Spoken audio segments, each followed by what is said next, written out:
តជោបន្ទាត់ក្រហមដែលត្រូវតបតបានកំណត់រួចហើយក្រោយទាហានសៀមនៅបន្តបាញ់ស្រោចលើកងកម្លាំងកម្ពុជា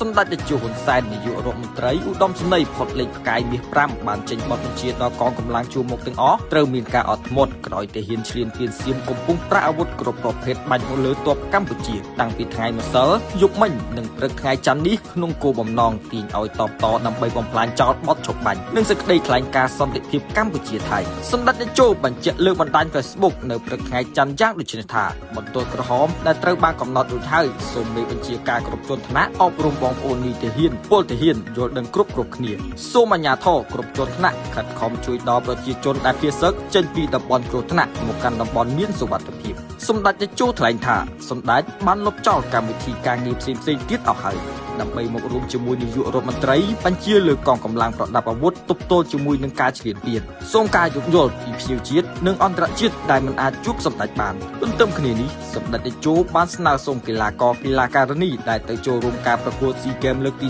33នៅប្រទេសថៃចូលរួមការប្រកួតជាធម្មតា